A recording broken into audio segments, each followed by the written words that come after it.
মোবারক। পবিত্র ঈদ উল ফিতর উপলক্ষে বাংলাদেশ টেলিভিশনের বিশেষ আয়োজন। ছোটবেলার ঈদের কোন দিকগুলো খুব বেশি মনে পড়ে এখন? সবচেয়ে প্রথমে মনে পড়ে যখন শীতকালে ঈদ হতো, ওই ঠান্ডা পানিতে গোসল করতে হতো, পানিটার ভয়ে দৌড়ে পালিয়ে যেতাম বাইরে আর কি। পাড়ার বন্ধুরা আসলে তুমি কি কাপড় কিনেছি জামা কিনেছি, কিন্তু লুকিয়ে মানে যাতে কোনোদিন না দেখতে পাই। আমরা চকবাজার থেকে টুপি কিনতাম। আর এখন যে বড় লোকের পোলা খায় ইফতারি যেগুলি বিক্রি হতো, এগুলি আগেও ছিল, কিন্তু এত নাম ডাক ছিল। তারপরে আবার পছন্দের জিনিস হলে সেটা লুকিয়ে রাখা, সেগুলো বালিশের তলে ভাঁজ করে রাখা যাতে কেউ দেখতে না পারে। বন্দি পাখির মতো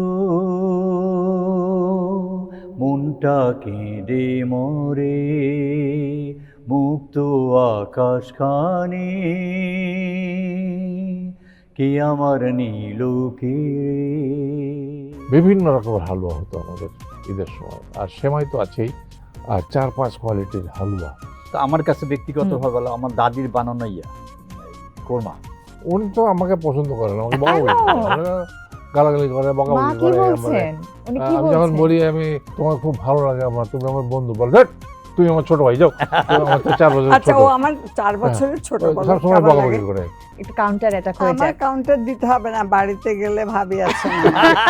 ওমন রমজানের ওই রোজা শেষে এলো খুশির ঈদ, আপনারে আজ বিলিয়ে দে তুই আসমানি তাগিদ। পবিত্র ঈদ উল ফিতর উপলক্ষে বিশেষ অনুষ্ঠান তারকাদের ঈদ আড্ডা। উপস্থাপনা রুহানি সালসাবিল।